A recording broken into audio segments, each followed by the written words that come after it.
En este video es el segundo video de la serie de tipos de distribución de probabilidad. Continuaremos con la selección del tipo de distribución según sea el caso, de acuerdo como lo propone el texto.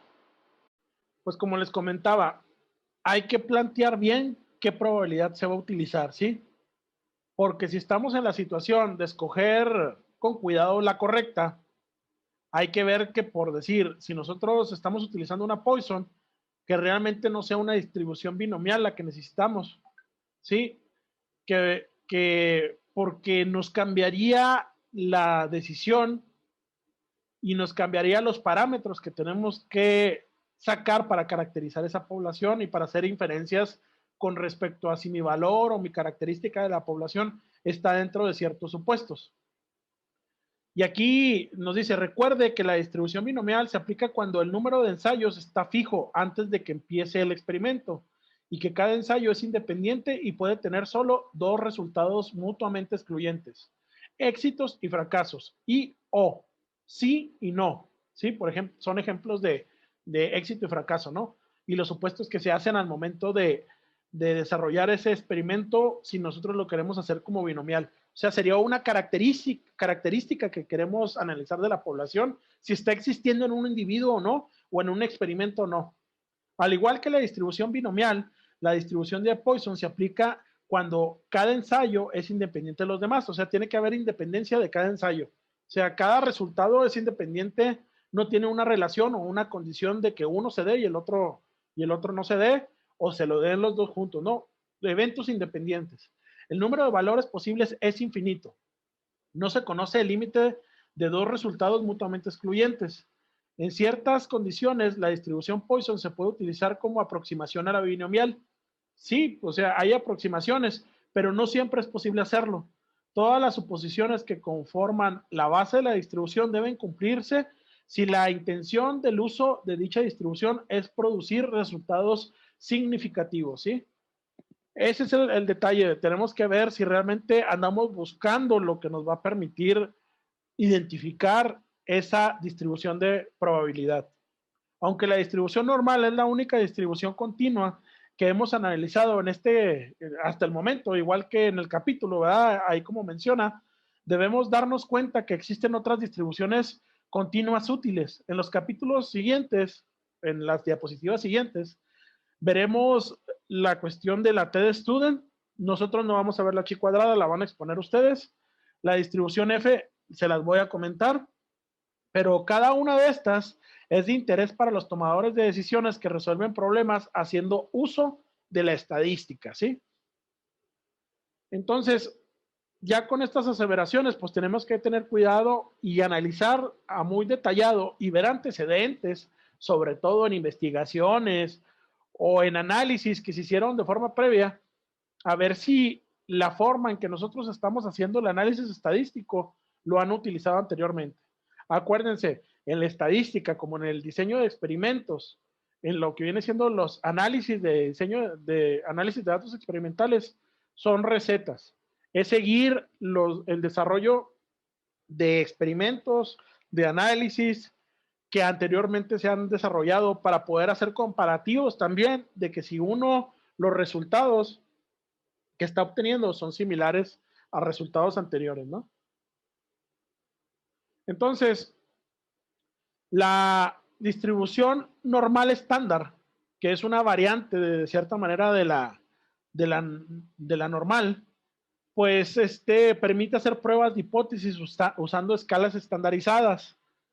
De cierta forma, esta escala pues viene en unos cuadros de Z estandarizado y nos dice, en la prueba de hipótesis que acabamos de concluir, requirieron dos números para tomar decisión, un valor observado calculado a partir de la muestra y un valor crítico que define la frontera entre la región de aceptación y rechazo.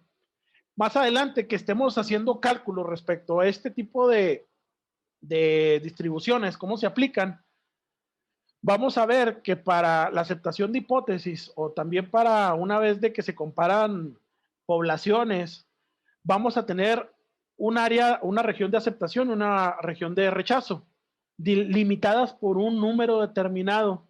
Y ahí vamos a saber, por decir, si queremos saber si nuestro muestreo tiene la misma característica o es similar a lo que quisimos hacer, la población, si tiene esas características y la muestra que hicimos, queremos que se apegue a esa población, pues ahí nos va a dar un valor que tenemos que contrastar y ver si el valor que nos está dando la muestra está dentro de esos supuestos o no. Porque puede ser que el valor que estamos determinando está fuera y no pertenece a esa población. Por eso también aquí entra otro punto más, que eso depende de dónde se encuentre el valor de aceptación o de rechazo, depende del nivel de significancia, en este caso alfa. Y cuando hablamos de alfa de 0.05, es que estamos analizando al 95% de confiabilidad. La significancia es complementaria para llegar al 1 de la probabilidad con el 95%, o sea, lo que viene siendo la significancia más el nivel de confianza es suman el 1 o el 100% en sí. O sea, sería 5 del nivel de significancia y sería 95 el nivel de confiabilidad. Buscando también esto, buscando en la tabla 1 del apéndice del libro de estadística que les comentaba en el video anterior, nos habla de las distribuciones de probabilidad normal, de estandarizada, normal estandarizada, para encontrar que más o menos 1.96 son los valores de Z que dejaban a 0.025 de probabilidad en cada extremo, ¿sí? Ese 0.05 se divide en dos porque se supone que la campana tiene dos colas y hay que analizar la probabilidad del nivel de significancia.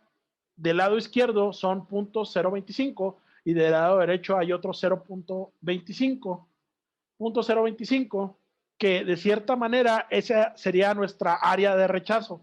Todo lo que estuviera adentro tendría un nivel de confiabilidad del 95% y estarían esos datos dentro de lo que nosotros realmente queremos analizar. Para eso nos va a ayudar nuestra normal estándar, nuestra distribución de probabilidad normal estándar, para analizar ese tipo de campanas, pero que tienen un centro, ¿sí? Como dice ahí abajo, que parte de Z mayor a 0 y Z menor a 0, ¿sí? Nuestro centro va a ser el 0 en este caso. Y se encuentran estas observaciones. Entonces, hay dos escalas de medición, la escala original o sin procesar y la escala estandarizada. La figura, bueno, aquí hay que identificar esas dos tipos de escalas.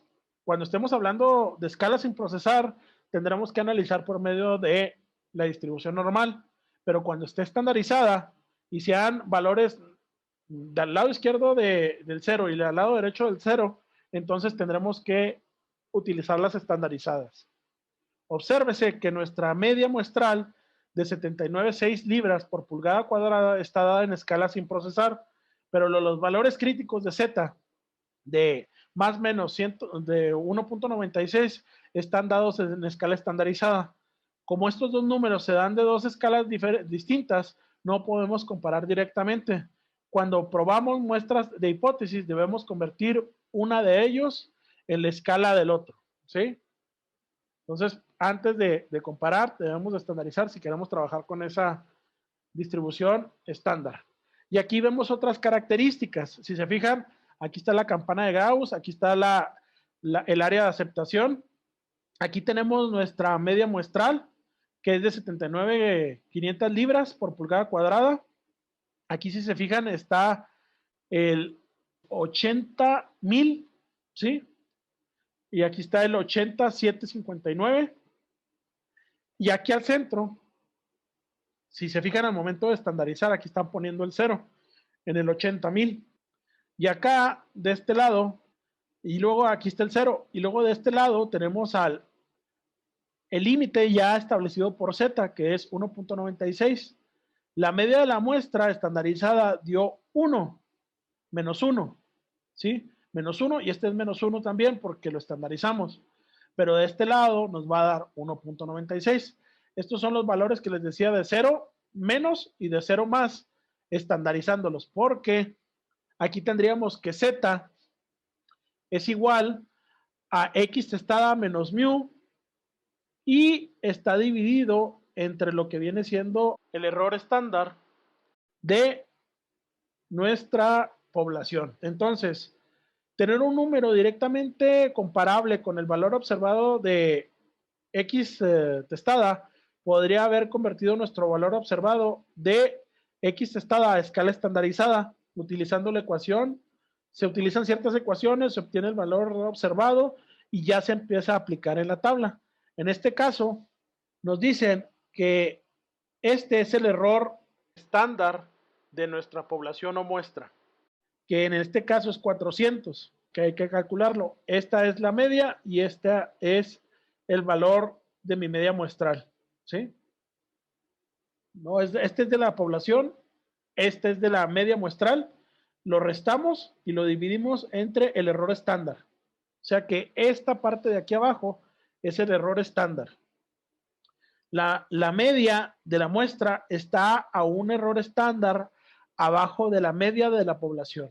Por eso está, este es el error estándar, 1.8, este es lo que está la media. Aquí tendríamos la media de la población. Un error estándar abajo de la media poblacional. Ahí sí están comparando. O sea que realmente al momento de hacer esta comparación con una distribución normal estándar, estaríamos viendo que nuestro valor sí está dentro de la población. Entonces, esa es una de las formas así muy gruesas de cómo se puede hacer este análisis. Ahora, por otro lado, tenemos la TD Student. Esta TD Student nos habla y nos dice, sin derivar la distribución T de manera matemática, podemos entender en forma intuitiva la relación que existe entre la distribución T y la distribución normal.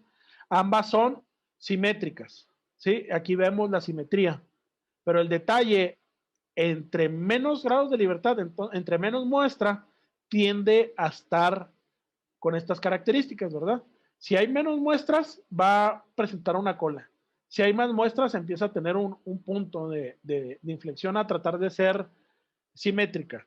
Y si pasamos de cierto número de muestras y ciertos grados de libertad, tendremos que es más simétrica nuestra gráfica. Entonces, nos dice, en general, la distribución T es más plana que la distribución normal y hay una distribución T diferente para cada tamaño de muestra, como se lo estaba mencionando.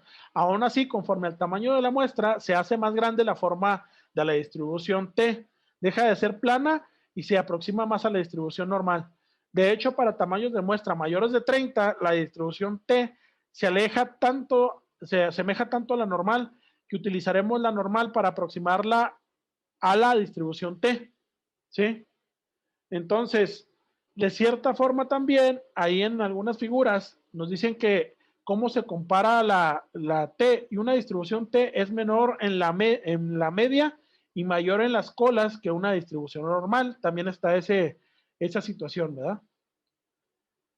O sea, está más aplanada. Y también aquí nos hablan de los grados de libertad. Se afirmó que existe distribución T diferente para cada tamaño de muestra, como se les mencionaba también. Y en un lenguaje estadístico apropiado, diríamos que existen distribuciones T distintas para cada uno de los grados de libertad posibles. El grado de libertad es el número de muestras menos 1, que son los grados de libertad. Podemos definirlos como el número de valores que podemos escoger libremente, ¿sí? Porque cuando estamos comparando dos poblaciones, que esto nos ayuda a la T de Student, o dos muestras, pues, de cierta manera, una población tiene sus parámetros fijos. La otra, nosotros los estableceremos para ver hasta dónde esa población con ciertas características está comprendida dentro del área de aceptación de la otra. Ahora, el uso de las tablas T. ¿Qué es lo que requiero yo para entrar a las tablas T? Aquí nos dice en el libro dónde lo podemos encontrar. Y nos habla que difiere un poco de la construcción de la tabla Z, de la normal. La tabla T es más compacta y muestra áreas y valores de T solo para algunos porcentajes, así que hay que hacer cálculos intermedios porque trae porcentajes en cuestión de 10, 5, 2 y 1, debido a que hay una distribución T diferente para cada número de grados de libertad. Una tabla más completa sería bastante grande. A pesar que nos damos cuenta de la necesidad de la tabla más completa, de hecho la tabla 2 del apéndice contiene todos los valores de distribución T que más se utilizan. La segunda diferencia de la tabla es que no se concentra en la probabilidad de que el parámetro de la población que está estimado se encuentre dentro del intervalo de confianza. En lugar de ello, mide la probabilidad de que el parámetro de población estamos estimando no esté dentro de nuestro intervalo de confianza. Es decir, la probabilidad de que está fuera.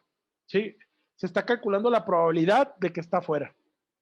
Si estamos haciendo un estimado de un nivel de confianza del 90%, buscamos en la tabla lo que viene siendo la columna punto 10, porque estamos buscando realmente con alfa. Estamos buscando con alfa. Entonces, por la cuestión que les decía, que una cosa es el nivel de confianza y el otro es el nivel de significancia. Estamos trabajando con las alfas de cierta manera, ¿no? Entonces, la probabilidad de punto 10 del error, nos vamos a hablar, estamos buscando la parte de rechazo, por eso estamos hablando del error, se presenta con el símbolo alfa, la letra griega alfa. Encontramos los valores de t apropiados para los intervalos de confianza de 95, de 98, de 99 en las columnas alfa, con título de .05, 0.02 y 0.01 respectivamente. Y la tercera diferencia de esta tabla es que debemos especificar los grados de libertad que se manejan. Por decir, supongamos que hacemos una estimación en un nivel de confianza del 90% y el tamaño de población es 14, entonces nuestro grado de libertad es 13. Es como les decía, el tamaño de la muestra menos 1 es nuestro grado de libertad y buscamos en la tabla ¿cómo se llama? La columna punto 10 para el 90% de confiabilidad y punto 10 de lo que viene siendo nivel de significancia. ¿Sí? Hasta el renglón 13, perdón. Buscamos el renglón 13 con la columna punto 10 y del mismo modo que en el valor Z, el valor T de 1.771 indica que si señalamos una distancia de más menos 1.77 multiplicado por el error estándar estimado de X a ambos lados de la media, el área bajo la curva que se encuentra entre estos dos límites será el 90% del total de la población y lo demás se encuentra fuera de sus límites, ya que esto sería parte del error del 10% del área total. Pasamos a la parte de la distribución de T-Student todavía, pero ahora viendo el cálculo del error estándar. Y el error estándar de esta muestra lo tendríamos que calcular dividiendo lo que viene siendo nuestra desviación estándar entre el número, entre la raíz cuadrada del número de individuos muestreados. Obteniendo ese error estándar, aquí nos hacen de hecho ¿cómo se llama? Este es para calcular el error estándar y al mismo tiempo nos comentan que supongamos que se manejan dos valores A y B. Sabemos que tienen media de 18 en símbolos. La situación es A más B entre 2 es igual a 18. Como podemos encontrar los valores de AB, pueden tomar varias situaciones. La respuesta es que AB puede ser cualquier valor cuya suma sean 36, ya sea 36 entre 2, 18. Supongamos que sabemos el valor de A es 10, ahora B ya no es libre de tomar cualquier valor, sino que debe de ser 26. ¿Sí? En este caso, pues ya para hacer el 36, por eso dicen que es 26, y aquí nos ponen el ejemplo, ¿verdad? Y nos dicen, este ejemplo nos muestra que cuando hay dos elementos en una muestra y conocemos la media muestral de esos elementos, entonces somos libres de especificar solo uno de los elementos. Por el otro estará determinado por el hecho de que los elementos suman el doble de la media de la muestra. En un lenguaje estadístico decimos que tenemos un grado de libertad. Es la explicación de los grados de libertad, ¿no? Ahora, continuando con la F de Snedeker o de Fisher, también le llaman, aquí también maneja número de grados de libertad del denominador del coeficiente de F. Y este se obtiene sumando lo que viene siendo el tamaño de la jésima muestra menos uno, ¿sí? O que sería igual a lo que viene siendo también el tamaño de la muestra total menos el número de muestras, ¿sí? Aquí estaríamos obteniendo nuestros grados de libertad para el denominador del coeficiente de Fisher. Ahora, este sería el punto de partida para el cálculo de la F de Fisher. Y ahora vemos que el peso designado a lo que viene siendo la varianza se puede obtener por ciertas ecuaciones, pero está de cierta manera, esta se debe de ajustar al número total de grados de libertad del denominador del coeficiente de Fisher. O sea, todos los parámetros van en torno a los grados de libertad. Ya en su momento que veamos los cálculos, pues ya veremos todos los parámetros que se pueden utilizar aquí en la F de Snedeker, pero esa es la situación. El uso de la tabla F para llevar a cabo las pruebas de hipótesis, debemos utilizar una tabla F en las cuales las columnas representan el número de grados de libertad del numerador y los renglones del número de grados de libertad del denominador. Existen tablas separadas para cada nivel de significancia. Supongamos que estamos probando la hipótesis al nivel de significancia de 0.01 y usamos esta distribución con grados de libertad de 8 para un numerador y 11 para un denominador. En este caso vamos a la tabla 6 del apéndice B. Y de acuerdo a esta tabla, para 8 y 11 grados de libertad es de 4.79 el valor. Si nuestro valor calculado de F excede el valor de la tabla, rechazamos la hipótesis nula. Si no es mayor, la aceptamos. O sea que estamos dentro de esa característica de esa población con este parámetro, con esta distribución de la población. Esa sería la técnica que se utiliza para el caso de la F de Snedeker. Ahora, también nos habla, este es otro ejemplo relacionado con el valor de aceptación o de rechazo para la F de Snedeker. Y ahora nos dice, ahora podemos probar nuestra hipótesis que los tres métodos de capacitación producen resultados idénticos. Este es el caso de tres tipos de capacitaciones y los están comparando. Utilizando el material desarrollado hasta el punto, empecemos por revisar cómo se calcula el coeficiente de F. Primero, la estimación de la varianza poblacional basada en la varianza entre las medias muestrales. ¿Sí? De acuerdo a las muestras, ¿qué varianza tuvimos? Y aquí nos dice que son 20. Segunda, la estimación de la varianza de la población basada en las varianzas dentro de la muestra. ¿Qué varianza se tiene en la muestra? En las muestras que se estuvieron. 14.769. Se hace esa división y ya se tiene el estadístico de lo que viene siendo F. En este caso, nos dice que nuestra estadístico F estaba en 1.354 y se contrasta este valor de 3.81, se saca de las tablas de Snedeker y ya se compara. Si está dentro de la parte de aceptación, pues la muestra que estuvimos tomando o las muestras están dentro de nuestra población y ya la podemos caracterizar y aceptar esa hipótesis de que esa muestra tiene esas características de acuerdo a la distribución que nosotros calculamos. Y si estuviera acá de este lado, estaríamos estableciendo de que tenemos que rechazar y no pertenecería a la población. Entonces, pasamos a la parte de características relacionadas con la distribución binomial. Una distribución de la población binomial se caracteriza de que es discreta y utiliza ampliamente, es muy utilizada y describe una variedad de procesos de interés para los administradores, para los ingenieros también, sobre todo los industriales que ven defectos o también directamente para los químicos si se quiere ver una condición, o sea, esto es, cumple la condición o no la cumple, ¿verdad? Por otra parte, describe también datos discretos, no continuos, que son resultado de un experimento conocido como proceso de Bernoulli. Es un honor matemático del suizo nacido en el siglo XVII, Jacob Bernoulli. El lanzamiento de la moneda no alterada es un número fijo de veces en un proceso de Bernoulli y los resultados de tales lanzamientos pueden representarse mediante la distribución binomial de la población. Éxito o fracaso, de que dé cara o que dé sol, ¿no? entre entrevistados para prueba de aptitudes, por ejemplo, si cumple o no cumple cierta característica de aptitudes. También puede ser descrito como un proceso de Bernoulli. Por otro lado, la distribución de frecuencias de la duración de las luces fluorescentes en una fábrica se podrá medir mediante una escala continua de tiempo y no podrá ser clasificada por una distribución binomial. Aquí ponen un ejemplo, ¿no? O sea, si yo quiero ver el tiempo que dura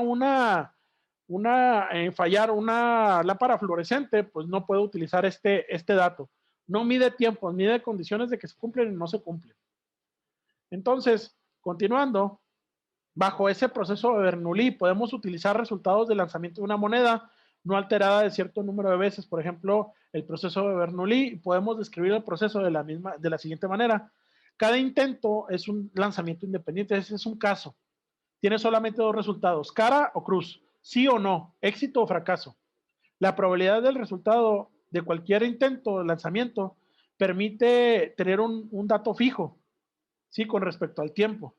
Una moneda no es alterada, la probabilidad de obtener cara siempre va a ser 0.5, o sea, un medio. Cada lanzamiento, independientemente del número de veces que se lance la moneda. Claro, los intentos son estadísticamente independientes, es decir, el resultado de los lanzamientos no afecta el resultado del próximo lanzamiento. Cada proceso de Bernoulli tiene su propia probabilidad, característica de ese evento, y considera una situación a lo largo de un tiempo determinado. 7/10 partes de todas las personas que solicitan cierto tipo de trabajo aprueban el examen de aptitudes.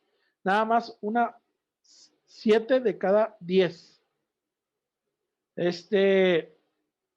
Diríamos que en este caso la probabilidad característica es 0.7, pero podríamos describir el resultado del examen como Bernoulli solo si tenemos la certeza de que la fracción de los que aprueban el examen, 0.7, permanece constante en el tiempo. No, esto no es constante en el tiempo, ¿verdad? O sea, características de que cumple o no cumple es una situación, pero esto no es fijo, o sea, sí tiene variabilidad dependiendo del tipo de característica, del tipo de empleo que se esté solicitando, ¿no?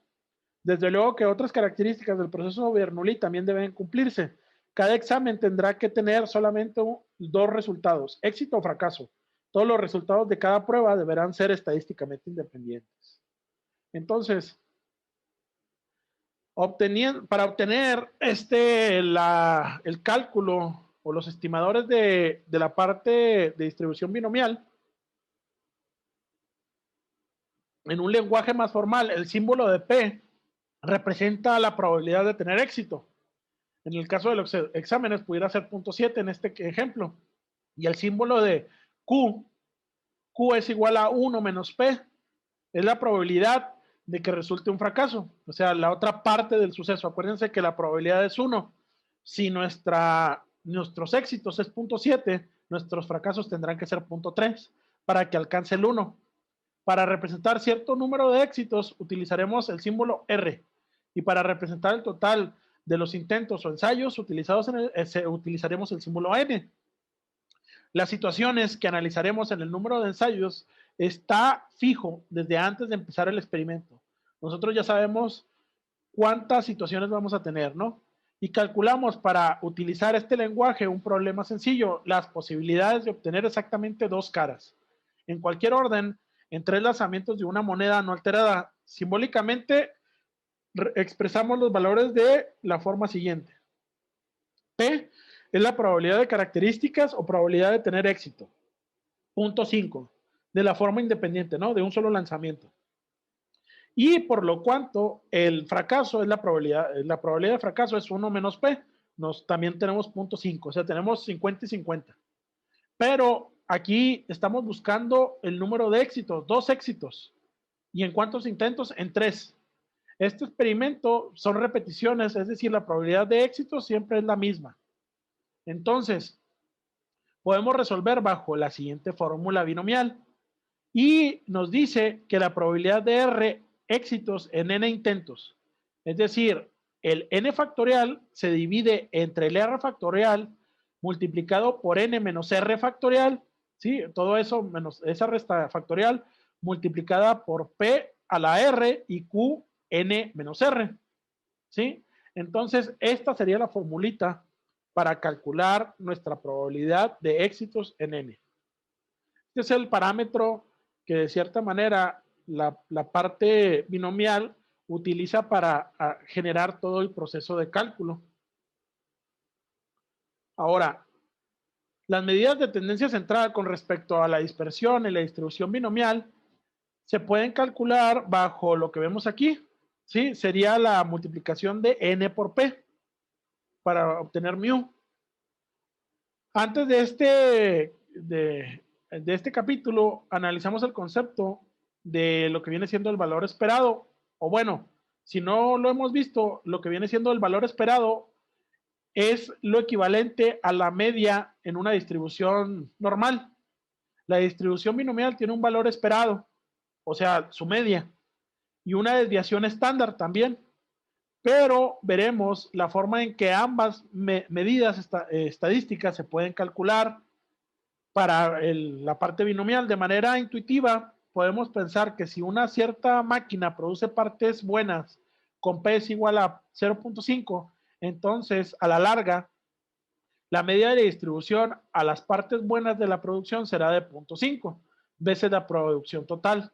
Si tiene una probabilidad de 0.5 de obtener cara a lanzar una moneda no alterada, después de un número grande de lanzamientos, la media de la distribución binomial del número de caras será 0.5 veces el número total de lanzamientos. Simbólicamente podemos representarla como les mencionaba, ¿sí? En la que n es el número de ensayos y p la probabilidad de tener éxitos. Y podemos calcular también su desviación estándar bajo el siguiente fórmula, que sería sigma es igual a la raíz de n por p por q. Entonces, con eso tendríamos caracterizado tanto la media como la desviación estándar de una distribución binomial. Estos son algunos de los parámetros, pero ya con eso nos damos una muy buena idea de cuáles son los parámetros que manejan para hacer los cálculos necesarios. Luego aquí tenemos, aquí vemos ahora la distribución Poisson y ejemplos de uso de la distribución Poisson. Se utiliza para describir ciertos tipos de procesos, entre los que se encuentra la distribución de llamadas telefónicas que llegan a un conmutador, las situaciones de pacientes que requieren el servicio de una institución de salud, la llegada de camiones o automóviles a una central de cobro y el número de accidentes registrados en ciertas intersecciones de una carretera. Para eso nos sirve, o sea, son eventos que se dan en cierto tiempo o en ciertas secciones o en ciertas áreas. Estos ejemplos tienen en común un elemento. Pueden ser descritos mediante una variable aleatoria discreta que toma valores enteros, pero muy cercanos al cero. 1, 2, 3, 4, 5, 0, etc. El número de pacientes que llegan al consultorio de un médico en cierto intervalo será 0, 1, 2, 3, 4, 5. En el caso también de la escala de Likert pudiera entrar aquí en la distribución Poisson. O algún otro número entero. De manera parecida, si usted cuenta el número de automóviles que llegan a una caseta de cobro de alguna carretera durante un periodo de 10 minutos, el número será 0, 1, 2, 3, 4, 5, así consecutivamente. De esta sección, la distribución Poisson debe su nombre a Simeon Denis Poisson, de 1700 a 1840, francés, que desarrolló la distribución a partir de estudios que realizó durante su última parte de su vida. Y aquí vemos la formulita. La población es grande y la población de éxito es pequeña. O sea, plantea en promedio de ocurrencia en relación a que aquí la P de X lambda es igual a lo que viene siendo E a la menos lambda por lambda a la X entre X factorial, siendo lambda el tamaño de la población multiplicado por la probabilidad de éxito, ¿sí? Así obtenemos primero lambda y luego realizamos el cálculo desarrollado posterior de esta fórmula basado en el número de éxitos esperados y el promedio de lo que viene siendo la lambda, ¿no? Entonces, ¿qué características tiene esta distribución? Y estas características nos dice para el caso de el número de vehículos que pasan por una sola caja de una caseta de cobro a una hora pico sirve para ilustrar las características de la distribución de la población de Poisson. El promedio, la media del número de vehículos que llegan por hora pico puede estimarse a partir de datos sobre el tráfico que se llegan a disponibles, ¿no? Que se tengan disponibles. Si la distribución, la hora pico en periodos intervalos de un segundo cada uno, encontraremos que las siguientes afirmaciones son verdaderas. Sí, o sea, si dividimos la hora pico en intervalos de un segundo cada uno, encontraremos las siguientes afirmaciones que son verdaderas. La probabilidad de que exactamente un vehículo llegue a una caja por segundo es muy pequeña y es constante para cada intervalo en un segundo. La probabilidad de dos o más vehículos lleguen en un intervalo de un segundo es tan pequeña que la podemos asignar a un valor de cero. El número de vehículos que llegan a un intervalo dado de un segundo es independiente del momento en que dicho intervalo se presenta en la hora pico.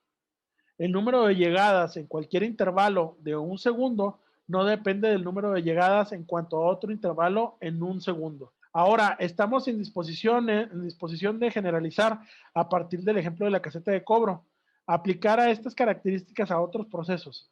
Si estos nuevos procesos cumplen con las mismas cuatro condiciones, entonces podemos utilizar la distribución de Poisson para describirlos. Ahora, para los parámetros de estimación de Poisson, que también ya los habíamos visto anteriormente, aquí no lo único que faltó que que escribiéramos en la anterior fórmula es la base E, ¿sí? Que es la base de los logaritmos neperianos o naturales elevada a lambda potencia negativa. Este es el detalle, ¿no? De que hay que considerar esta parte de la fórmula, no dejarla pasar porque así se tiene que aplicar, ¿no? Entonces, terminamos con Poisson y ahora nos pasa a ver la hipergeométrica. Pasamos a ver la hipergeométrica. ¿Y qué es la distribución hipergeométrica? La distribución correcta para calcular el riesgo del consumidor a menudo se aproxima con la distribución binomial. ¿Sí? O sea, es muy próxima también a la distribución binomial. Como Mauren hace un muestreo sin reemplazo, en este caso la distribución binomial no es distribución correctamente para calcular la probabilidad. La distribución adecuada es un pariente de la binomial como la distribución hipergeométrica. Es práctica común utilizada en la distribución binomial para aproximar el riesgo al consumidor. Esta aproximación siempre sobreestima el verdadero valor del riesgo del consumidor, siempre que éste es menor a 0.5.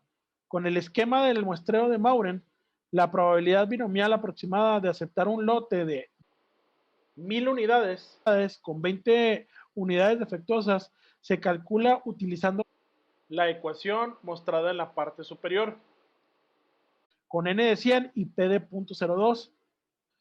En consecuencia, la probabilidad aproximada de que la remesa sea aceptada es de 0.1326 más 0.2707, que es igual a 0.4033.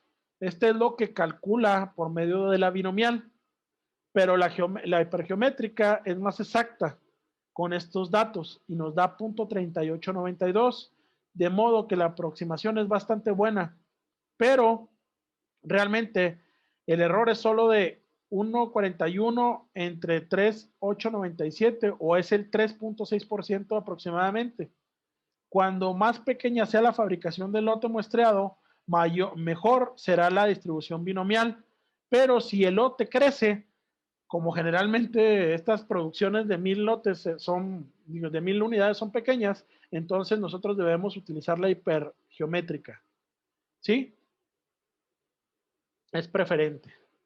Pero bueno, entonces aquí vemos la fórmula que utiliza la hipergeométrica y nos damos cuenta que habla del tamaño de la población, ¿sí? De n, o si es una muestra de n minúscula, que en el caso el número de éxitos esperados y el número de éxitos esperados en la población. Aquí se multiplica por lo que viene siendo el k y la x de mi población y de mi número de éxitos esperados, y se divide entre n mayúscula y n minúscula, el tamaño de la población y el tamaño de mi muestra. Así que sería la distribución de la probabilidad de xnkn, ¿sí? Entonces, con esto terminaríamos la exposición de distribuciones de probabilidad y continuaríamos, nada más poniéndonos de acuerdo, para ver cuándo empiezan a exponer las faltantes. Gracias.